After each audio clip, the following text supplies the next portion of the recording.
Hello and welcome to The Final Frontiersman, a YouTube channel about all things Trek. I'm Bill and today I am going to do a different kind of video than I normally do. I'm mixing another one of my interests aside from Star Trek, that is horror. And as we are into the Halloween season, I thought I would make a video for those groups out there, GMs especially, who are thinking of doing a special scary, maybe horror episode of your Star Trek Avengers campaign.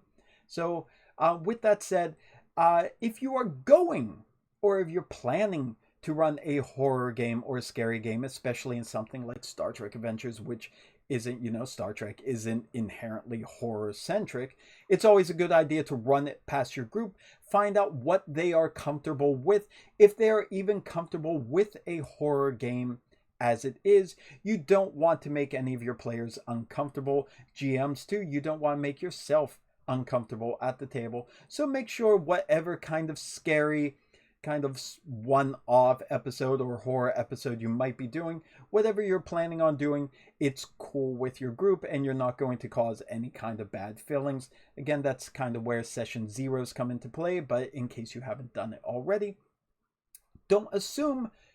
Make sure you know where your group, I should say, draws the line, and so you don't cross that and hurt anyone's feelings and make them uncomfortable to join your game.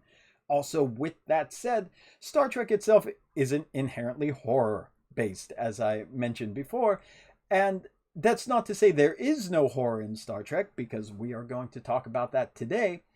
There is a lot of horror in Star Trek, and space itself is terrifying if you think about it.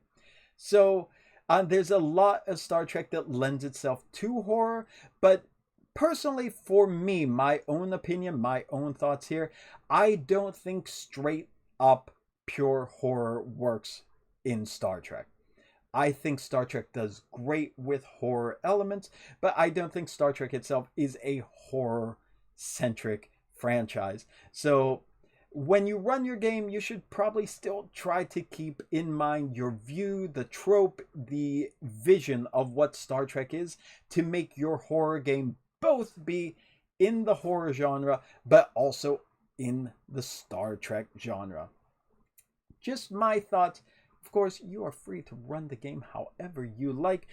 So what I'm going to do with this video is I've made some notes on a few major subgenres of horror, and I thought I would talk about how maybe you could incorporate that into Star Trek Adventures with some references to the aliens, creatures, and things and episodes from the franchise's history to illustrate the points. So without further ado, I think I can stay in the big window up here. I don't think anyone's going to chase me out. I'll put some pictures down below in the small window. Let's get into it. So, horror in Star Trek Adventures. Again, two of my great loves mixed together. Peanut butter and jelly. Here we go.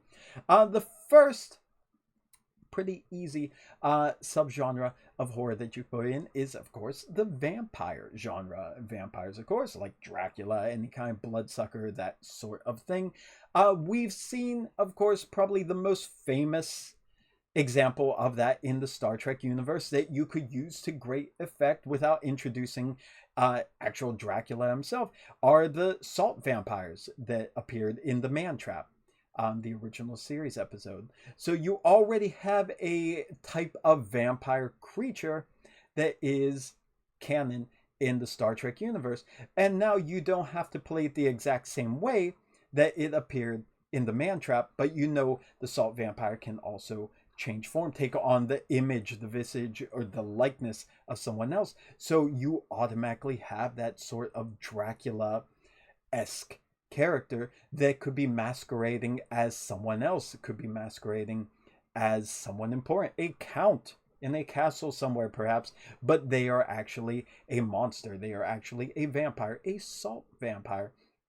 So if you want to do a little vampire spin for a Halloween episode, right there, instantly, salt vampires. Now, there are other examples throughout the series of things like psychic vampires, and we've seen elements of that throughout TNG especially.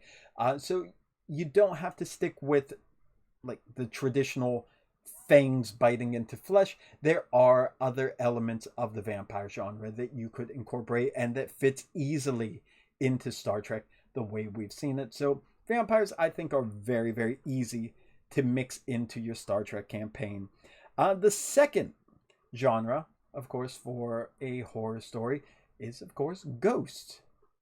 If you want to tell a good ghost story, there are plenty of ways to use that straight out of Star Trek, because there are things like non-corporeal, I can speak English, by the way, entities that they don't have bodies. What are they? What could they be? What forms do they take? And we've seen psychic projections throughout Star Trek of visions, of characters, of things, of creatures that aren't really there. So it's a way that you could create your own haunted scenario episode. Of course, you don't have to really go straight up ghosts like Sub Rosa and get freaky with Dr. Crusher, but if you want to take a more horrific approach, I love the way Star Trek Voyager did in the episode The Haunting of Deck 12, where it's Neelix recounting a story to explain what the ghost is that Naomi Wildman believes is haunting Deck 12. So he tells a ghost story that's not about ghosts, but it's a spooky story. That's a way you could phrase it, or you could frame it, I should say, in your game. Have it be a story recounted of a haunting. Maybe make it kind of a flashback episode of the characters experiencing these spooky things, but it's not necessarily a ghost that is the reason behind all this. So watch that episode for a fresh take of keeping it spooky with the ghost story, the telling a story around the campfire type atmosphere, and keeping it creepy enough, but still well grounded in the science fiction of Star Trek. Love that episode. It's good. The third genre, of course, and this is when we start getting to some of the big stuff, I think, the zombie genre. Zombies are, of course, a major aspect of horror. Walking Dead, there's 28 Days Later, the upcoming 28 Years Later. There are so many different varieties of zombies out there, and it's easy to tell a zombie story in Star Trek Adventures as well if you look into the franchise. First of all, I think probably maybe the best zombie episode in the franchise that I can think of is from Star Trek Enterprise.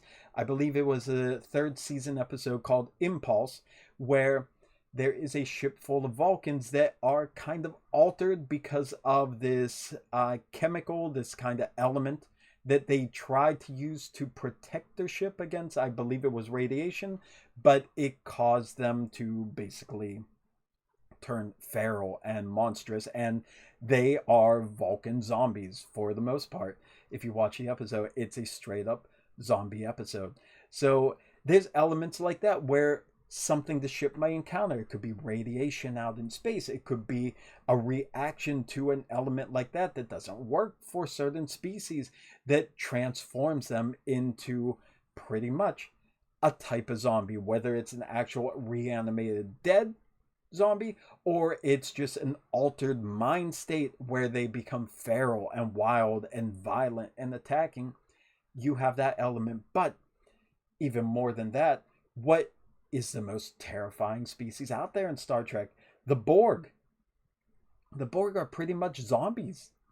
They're pretty much zombies. When the Borg attacks, it's a zombie movie. And I know Voyager kind of defanged the Borg a bit, but go and look at First Contact. The Borg are taking over the ship. They are assimilating everyone they come across, just like a zombie would bite into a victim, turn them into a zombie. Picard yells, "Don't let them touch you." What does that remind you of? The Borg are ripe for running a zombie story. And if you frame it in that claustrophobic environment, just like in First Contact, where the whole ship is shut down, maybe they're on an abandoned station and there are Borg that get reanimated there and slowly taking people down one by one by one, and the Borg population is growing while the non-Borg population is shrinking. It's a horrifying scenario. The Borg are supposed to be scary. Like I said, Voyager kind of weakened them a bit for plot purposes, but the Borg, the traditional Borg, should be a terrifying prospect, and they fit into the idea of a Star Trek zombie perfectly. And speaking of Borg, that leads into the next subgenre, the body horror subgenre, which, again, this is probably one you want to make sure your players are comfortable with. If you're going to have any kind of gore or kind of body horror in your game, you want to make sure you're not crossing any lines. But the Borg themselves, body horror right there. They're being turned into mechanical beings. They're having limbs removed and replaced with cybernetics. You're getting parts taken out, put in, swapped around. The Borg fit into so many categories here, but when it comes to body horror in Star Trek, that's a main thing. And any kind of Borg story can be turned into a body horror story. But it's not just the Borg. You have the species that also do some pretty horrifying things. And if the players don't know about these species or what they do and don't know what to expect when they're encountering them, that's a terrifying prospect. The Vidians from Voyager in the Delta Quadrant, they're being ravaged by a disease called the phage. And so they are stealing body parts, they're stealing flesh, they're stealing the lives of anyone they come across to keep them going. They're harvesting organs, they are grafting skin onto their bodies. They are terrifying. And when they first appeared, they were pretty dang scary. And again, Voyager does a thing where it does try to humanize a lot of the villains that they come across, and you do find sympathetic Vidians. But if you don't have a sympathetic Vidian as your antagonist, you have a very, very strong horror antagonist that you could run a terrifying game with. Vidians are definitely right up there in some of the scariest species in Star Trek. But not just that, look at the TNG episode Genesis, where they all start devolving and mutating into different kind of creatures. That's another way of doing body horror. Something they come across in space triggers a mutation or a reaction that is transforming the crew. And Genesis isn't the only episode that did it, but it did it pretty well when you look at what Worf became. That was scary. You don't get to see much, and advice if you're running a horror game, if you're running and you want it to be scary, do not show much. First Contact did this well. Again, we're talking about zombies. In the beginning, you don't see the Borg for a while, and you get a lot of scary scenes where like something's going on, something's in there. You see a shadow move, you hear a noise, you hear sound, you hear a muffled scream get cut off. Don't show the horror element too early, or don't even show it at all. The less the players know, the less the players see, the less the players are sure of, the more terrifying it's going to be. There is nothing that you'll be able to describe in game that is more terrifying than what the player is imagining, worst case scenario, in their mind. And each player might have a different image in their head, but they're finding what scares them the most. Keep your horror contained. Keep the monster hidden for the majority of the episode, or the entire episode if you can. That's where the true horror lies. Not in what you can describe, what you can elicit up here in your players. So, especially in something like body horror, that kind of thing, or monster, which we're going to get to, the less they know, the less they can visualize, the better it's going to be for you and your horror story. Moving out of body horror, let's go into something that, well, I mean, we were just talking about First Contact and not seeing things. The slasher movie. Halloween, Friday the 13th, Nightmare on Elm Street. Those kinds of movies. They don't really fit too well into Star Trek on their own. But again, I go back to the classic, my favorite Trek movie of all time, First Contact. those moments that I just mentioned about not showing the horror, those moments in the beginning where the Borg are on the Enterprise E and nobody knows it yet, and they're slowly starting to pick off the people in engineering. I mean, that's straight out of like a Friday the 13th movie. It's even the engineer is missing. His name is Paul. How many Pauls have been murdered in Friday the 13th? The other engineers looking around, Paul? Paul? Straight out of a slasher movie. So if you're going to do a slasher movie, again, make sure your players are comfortable with whatever level you're going for. Make sure you know where the line is. But slasher, look at the original series, Wolf in the Fold. That's literally a Jack the Ripper story in Star Trek. Literally Jack the Ripper. Pretty odd thing. Written by Robert Bloch, who is one of H.P. Lovecraft's associates, and that so it kind of makes sense. He wrote some of the more scary episodes or horror-oriented episodes of the original series. It's about a murder with a knife going around, but who is the murderer? It's possessing, taking over other people and using them to commit the heinous acts. So you already have a different kind of entity, this different kind of life form that is feeding off of fear and using these murders, these horrible incidents to create that level of fear so it can feed. That's one possible route to do a horror.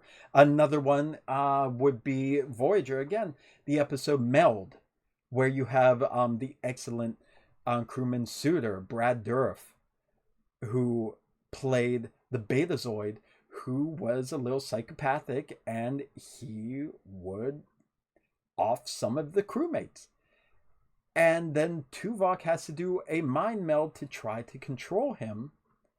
But then those negative emotions go into Tuvok. So there you have a route right there. Another way of infecting the crew with these dangerous, violent tendencies that they might not even know they have. They might be the bad guy because the bad guy is inside them, controlling them.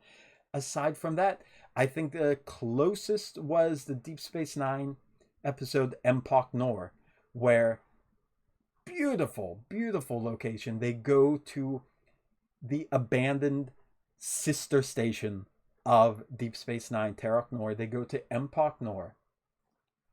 It's familiar. We know the territory, but this is a dead, lifeless, darkened version of Deep Space Nine. And it's not empty. There's someone there, or some people there, and they are slowly picking off the crew. That is straight out of a slasher movie. So there are options like that there, but I would emphasize for something like a slasher, Empok Nor, pick your setting well. You want it to be dark. You want it to be claustrophobic. You want the question of who is it and where are they? They could be around any corner. They could be watching you right now. And you know the area, but it's not familiar enough. Can you trust the people who are with you? That's what makes a good slasher film. It's always trying to figure out who's doing it, where are they, and can you escape before they find you? That's the goal for a slasher. So if you're going to run a slasher, I still think that's one of the trickier ones to squeeze into Star Trek. Pick your location well. Pick your Camp Crystal Lake, okay? Pick your dream world for Freddy. Pick the right location, make it suitably creepy, and then they'll be jumping at every shadow because they'll never know where the slasher is hiding. What's the next one I want to talk about? Let's go with the monster movie. How about that? Monster movies are big when you're doing horror. Again, you have individual monsters like vampires, which already mentioned. Vampire, you have the salt vampire, that's good. But other monsters, like truly monstrous creatures. So introduce a species, introduce a creature, introduce a monster type that the crew maybe doesn't know. The Federation doesn't really know. Like the creature at El Adrel in Darmok, from Next Generation, this invisible, cloaked, violent creature. You don't know where it's hiding. You don't know where it's coming from. We get plenty of creatures like that through all the various series. But here's something that, again, could be stalking you, and it could be right in front of you, and you would not know it. That makes for a good monster. That also reminds me of Strange New Worlds, not Next Generation, Strange New Worlds, when they redid the movie Alien, pretty much, in All Those Who Wander, episode 9 of season 1, where they used Gorn basically in place of the xenomorphs from Alien, and these horrifying, fast, dangerous, deadly creatures are running through this crashed ship and just taking victim after victim after victim. And you don't see it. As I mentioned before, you don't see what these Gorn are until later. You just get shadows. You hear noises. Something gets knocked over. You hear screams. Somebody's dragged off into the shadows. That's how you do monster horror. You get that monster. You don't see it. You see the aftermath of what the monster is doing. Entity at Eladrel, you don't see it. The Gorn, you didn't see them until later in the episode. You just get the fear that they cause from what they're doing.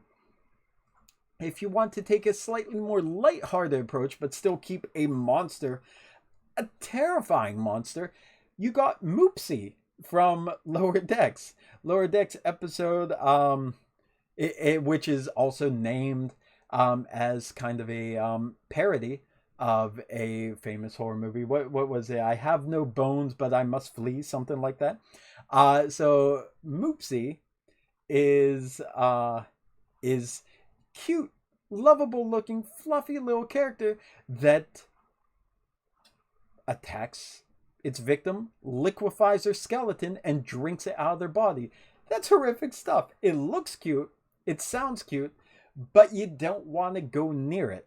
So again, you could run the lighthearted version for your Halloween story that is still terrifying because you don't want Moopsie to catch you.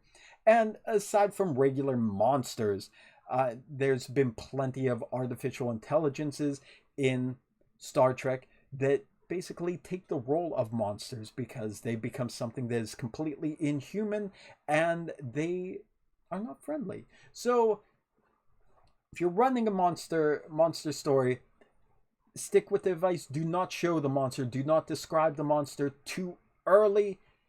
Let them see the aftermath. Let them see the terror, the destruction, the havoc that these monsters cause. And then let them find it later or never. Okay? Maybe they should just get the heck out of there. That's probably the smart move to do. But another big monster that leads into maybe the next genre I want to talk about, the next subgenre I want to talk about, from Prodigy Season 2, The Loom. The Loom was another terrifying monster. It was relentless, hunting them down because they were displaced out of time, and the Loom is kind of a monster that lives outside time, a species that lives outside time, and it hunts down and it eats these people. So I'm going to carry the Loom over into the next subgenre, which is cosmic horror. I already mentioned H.P. Lovecraft. Cosmic horror was sort of his kind of horror. He did other horror stories as well, but the majority that he is most known for, most recognized for, would be in the cosmic horror genre. And cosmic horror fits in very well with Star Trek, even though I would say it's been used pretty sparingly up until this point. But going out into space, into the unknown, is terrifying. And there are things out there that the human mind cannot comprehend. Yet we have all these intrepid crews and ships flying out there, facing it all down, discovering it. But what if they discover something that they are no match for? Those are the ships that disappear. Those are the ships that never return. They can never describe what horrors that they found. Those are the ones lost in action. Cosmic horror kind of draws onto that. And the Loom The Loom, in fact, they are pretty much like the Hounds of Tindalos from the H.P. Lovecraft Cthulhu mythos. They live outside of space and time. They relentlessly hunt down whatever their target is. There's very little you could do to escape. And in very good cosmic horror fashion, when they catch you, when they devour you, you're not just devoured, you are erased from the timeline. Nobody remembers you. You no longer exist in your timeline. How horrifying is that? They get one of your crew members, and then not only is that crew member gone, but you don't even mourn them because you never even knew them in the first place, because their point in the timeline has been completely erased. That's cosmic horror. Aside from that, Next Generation, where silence has lease. I believe it was second season episode. Nagilam, or whatever his name was. It's a creature that lives outside of the universe. That it is immortal. It is basically indestructible. It is all powerful. It is terrifying, and it uses the crew as a plaything to understand it. One big element of cosmic horror is the unknown and the unknowable. So you don't have to give really a motivation for a cosmic horror, because a cosmic horror's motivation would be so far beyond what our minds can comprehend, it's not going to make sense anyhow. So they need no motivation. Why did they destroy this planet and not destroy that planet? Why did it do this horrific thing but not do that? Why did it just appear and suddenly cause all this havoc and chaos and destruction and then just go away? Why did it try to take no power? Why? Why should be the big question for cosmic horror. Why is this happening? What is happening? It should not be knowable. And there are a lot of other things like Species 10C in Discovery kind of borders that, but they are an intelligent species and there was a way to communicate. So that kind of what they were before that communication was found was really borderline cosmic horror, because they're so unlike anything that Star Trek had encountered before. But another one, which was like really Star Trek plus Lovecraftian horror mixed together. At the end of Star Trek Picard Season 1, you have that AI. Well, it's throughout the season that it's hyped, but you have that AI creature that they said lives beyond the boundaries of space and time. That sounds Lovecraftian to me right there. It's this AI entity, this force, this consciousness that is waiting for its chance to enter our realm and just devour and destroy everything for the sake of its AI. The AI in our realm, it's cultists who are worshiping it, who are trying to call it forward. That is straight up Lovecraftian. And then you see it at the end of Season 1, it's tentacles coming out of a portal. They're mechanical tentacles, but what does that remind you of? Like Cthulhu. So there is a lot of cosmic horror that is ripe to be modified and put into Star Trek. But the key of it is unknown and unknowable. That's what the horror is. The less you know, as I've said before, the less you know, the scarier it is. And it gets even more terrifying when there's no motivation at all. No motivation you could understand as a character, as a player. This is just a force you have to hope you don't encounter, and if you do encounter, you have to hope you could keep it at bay and pray that it doesn't return. Because if it wants to, it will. Cosmic horror, again, that's why I'm a huge Lovecraft fan, or Lovecraft fiction fan. I think cosmic horror is spectacular for a Star Trek Adventures game. But maybe the best subgenre of horror, the last one, maybe the best subgenre that I would recommend for running in a Star Trek Adventures campaign would be psychological horror. Because this is the kind of horror where you kind of mess with a character player's perception of what's going on. So it's completely grounded in the character, in their personality, in their role play, and their interaction with the story. I love my stories to be really character centric. I love to give the players a chance to exercise the role play, to create scenes of their own. So this is the kind of horror that I would probably enjoy the most if I was creating a Halloween game. If you're looking for examples of psychological horror that you could use from the Star Trek franchise, they look into Night Terrors from TNG. Watch that. The visions that they get, the things they see. Dr. Crusher in the morgue with all of those corpses sitting up behind her still gives me the chills. Because you don't know what's real. You don't know if this is really happening or why it's happening or who's doing it to you. That's psychological horror. Frame of Mind, also from TNG. Frame of Mind was another good one, messing with Riker.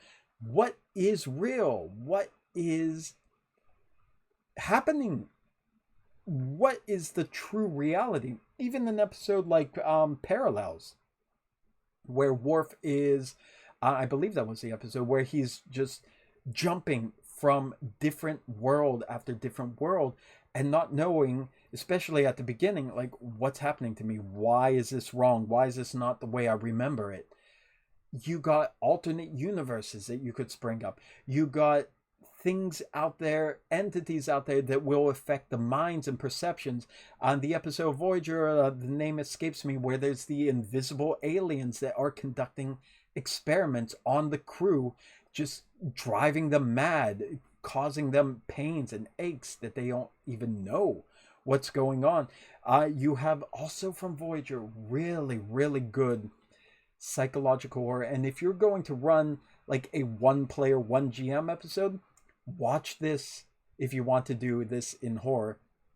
Star Trek Voyager episode 1, where the whole crew has to go into stasis because the area of space, the nebula they're traveling into, is too dangerous for them. It's too deadly for them.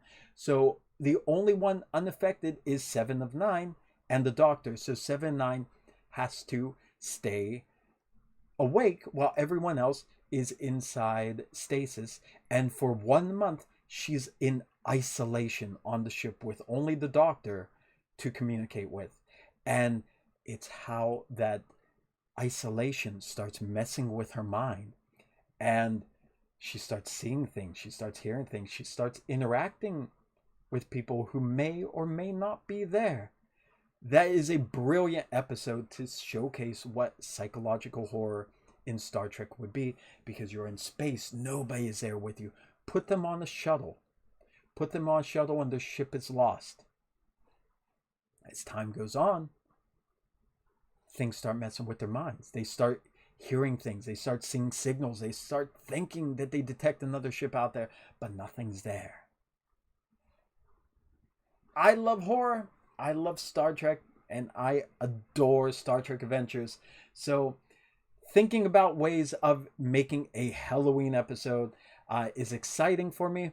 I haven't really had the chance to run a Halloween episode in Star Trek Adventures, and it doesn't look like that's going to happen this year either. But I thought I would make this video and throw it out there for any GMs or any groups out there who maybe are considering it, or maybe you haven't considered it. But hopefully this video might push you into that direction. But in summary, I do say, of course, check with your group. Check with your group where their line is. Make sure you're not going to do anything that's going to make them uncomfortable at all. It's still a game. You still want them to have fun. But number two, the huge one for horror. Coming from a huge horror fan, you can't see the stack of the horror DVDs just lining my whole shelf there. The less you show, the scarier it's going to be. From all my time running Call of Cthulhu as a role-playing game, long before Star Trek Adventures, and every other horror kind of game that I've run, every kind of horror movie I watch, the best horror movies. And that's why I love Lovecraftian horror. I love Lovecraft's horror in particular. And there's actually going to be something else on the channel about that in the upcoming future. But the reason why I like it is the best ones never show the monster. They never show the real horrifying thing in detail. You get hints, you get vague descriptions, you get flashes here and there, but it's what it causes your mind to create that will scare your players. They will scare themselves because they are expecting the worst. As soon as they know what the thing is, as soon as they can visualize the horror, they can visualize how to stop it. As soon as they know exactly what it looks like, what it feels like, it doesn't matter if it's impervious. They can now understand what the problem is, and they can now find a way to stop it. But before that point, you want to have that doubt in their minds. That's where the true scares are going to come in from this. But also, keep it Star Trek. Keep it fitting into the universe as much as you can, because you want them to still feel like they are Starfleet characters and they have those Starfleet abilities. That's it. That's it for me today. Thank you very much. If you do run a horror game, or if you have run a Star Trek Adventures horror game in the past, please tell me about it. Please write a comment down below or send a message. I would love to hear what kind of a game you ran, what genre was the horror that you ran, and how did the players respond to it. Would love to hear that. But as always, thank you for watching. I appreciate it more than I can express. This channel is growing. I still don't know why, but I love you all for being here. Thanks for watching. I'll see you in the future. As always, live long and prosper. Peace and long life. Happy Halloween.